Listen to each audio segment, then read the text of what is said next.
Hey there guys, this is Quanta95 and welcome back to more Let's Play Mega Man X2. Now let's tackle the Dinosaur Tank stage.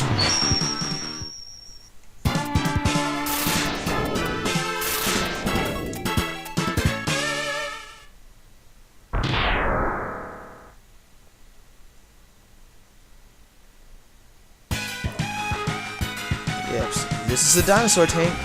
It's actually one of my favorite levels in this game because you're like on this big ship or tank or whatever, and you're just blasting away at robots at random. You're like a bunch of enemies in here, but they're all easy to kill. Like almost every single robot on this is easy to kill. But you see this little rectangle corridor thing right here? Well, there's a Dr. Light upgrade up there, but we can't get it just yet because we don't have another Dr. Light upgrade to get that one. If you have a lot of precision with jumping, you can actually get up there, but I'm not gonna waste my time trying to do that because, well, I'd be sitting here forever. I mean, I know Nintendo Capri Sun did it in his playthrough of Mega Man X2, but I'm not gonna do that. I'll just be wasting my time. Have more important things to be doing, like destroying Wheel Gator. But if you do manage to get that really early on by doing that, like, precision jumping and whatnot, that's a very convenient Dr. Light upgrade to have, especially at this point in the game since you're at the beginning.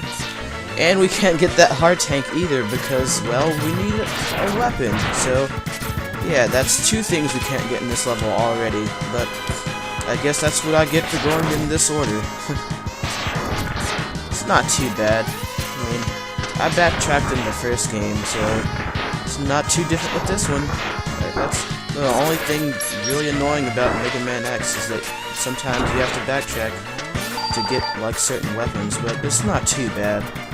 Not too bad at all. Still love this game. It's my favorite in the series. You know, I've said that so much already, but I don't know. It's just really fun. I really like the level design of Mega Man X2. Really solid, and the platforming is really good. There doesn't really seem to be a lot of cheap deaths, so I really like that. It's bearable, you know, I can play this game. It's really cool. But I think, I can't remember if there's a sub-tank in this level. I don't think there is. I think there's just a heart tank and a Dr. Light capsule. And I think that's it. Come on, boys. Get out of here, boys.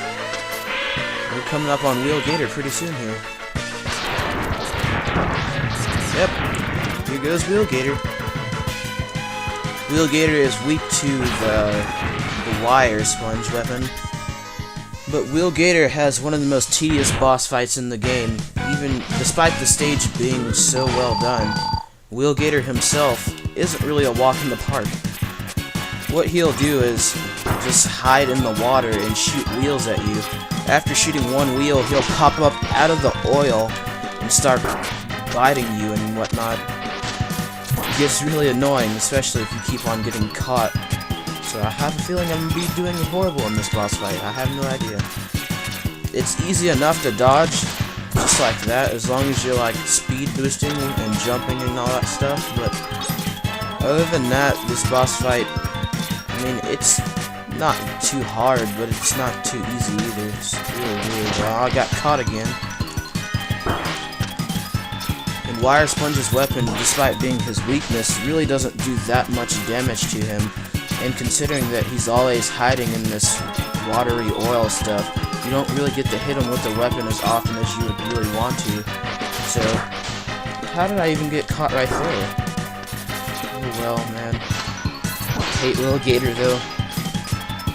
Love his stage, hate the boss.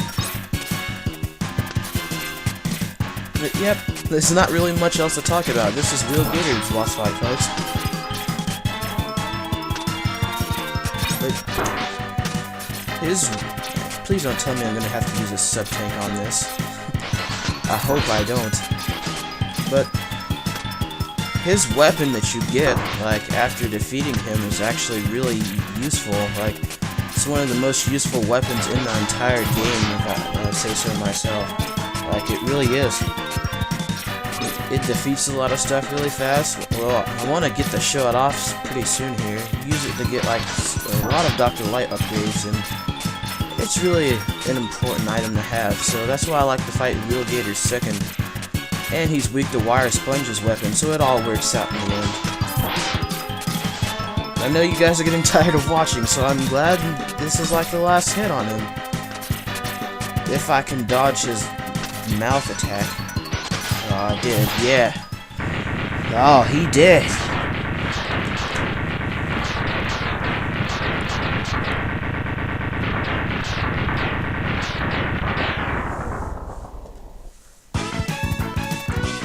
Shooby-doo-doo-doo-doo, shooby-doo-doo-doo.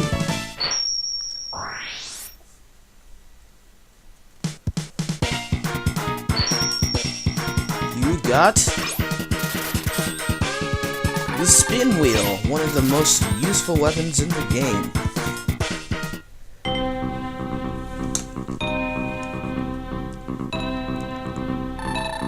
I see now why Sigma fell at the hands of Mega Man X. He is quite formidable. I'm not sure our Mavericks can hold on long enough. We may have to intervene. Yes, this is Dr. Kane. He wasn't in the first game, even though he had a pretty big importance to the first game, but... Dr. Kane, what happened? A group of Mavericks calling themselves the X-Hunters have just contacted us. Greetings! We have all of Zero's parts.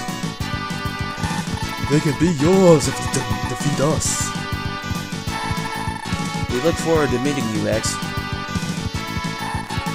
All of Zero's control chips have been stored, are still stored here. I doubt it is possible to resurrect him without it. Dr. Kane, I've got to get Zero's parts back. At any cost. Yeah, so after you defeat 2 Mavericks, the X-Hunters start to intervene. The X-Hunters go to different Maverick stages, and you have to fight them, depending on if you find the secret exit in the stages or not. We're gonna go to Bubble Crab stage, but none of the X-Hunters are in Bubble Crab stage as of now, so we don't have to fight them. But if I come across an X-Hunter, I am going to fight them to show what, like, their fighting styles are like, and they're actually quite hard. They're not a walk in the park at all. So, anyway, let's go to Bubble Crab stage. Yeah. So, now I'm already getting to show off what Wheel Gator's weapon does. You can actually get to that life by using Wheel Gator's thing to burrow through this rock, and you're going to be using that for the sole purpose of doing that, like drilling through blocks and through the floors and stuff like that. So, Wheel Gator his weapon is an essential to have in this game. But this is sort of, I guess, what you call the gimmick of this level. You have to fight this fish, and you have to destroy different parts of his body, like its tail, its fins, its front face, and that little light that's shooting the laser. And I think you'll defeat it. And after defeating it, like, well, you don't have to worry about it being annoying, but I'm gonna completely ignore it. And if you hop up this wall and dash jump and you get a hold of that thing, there's actually, I think, a heart tank up there. So let's do that. Keep missing. I'm not charging. Aw, jeez, man. Yeah, that fish is gone. It's just gonna keep on continuing through the level. And okay, we finally got it. 3 times the charm. Second heart tank. And I guess we could go for this life up here. Why not? Can't have too much life.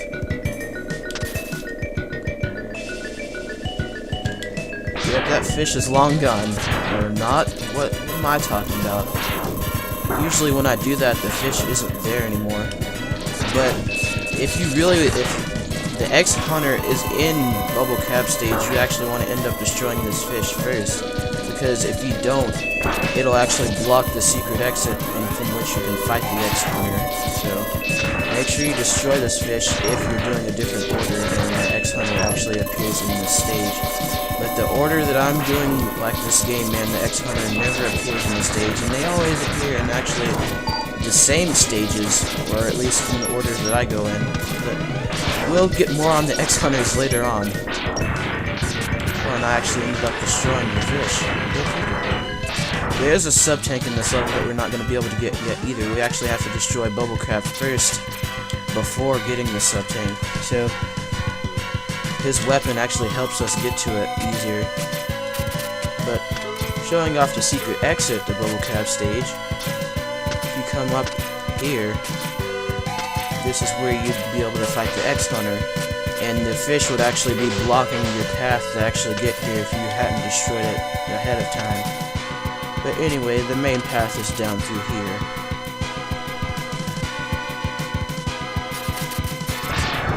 Just destroy all these small-time mavericks, and we're actually pretty close to Bubble Crab. Oh no, not these long corridors again. These long vertical corridors are like infamous in Mega Man games.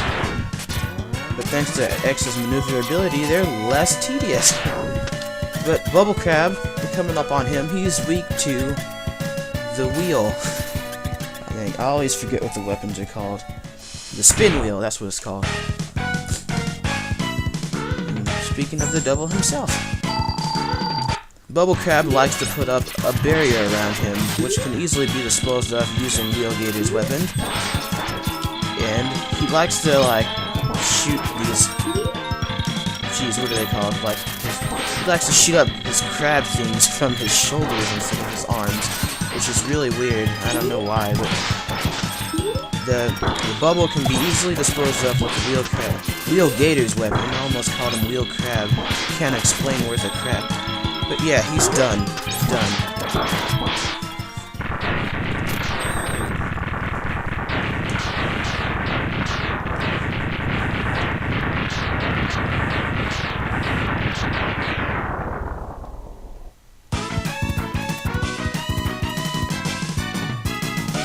Yeah.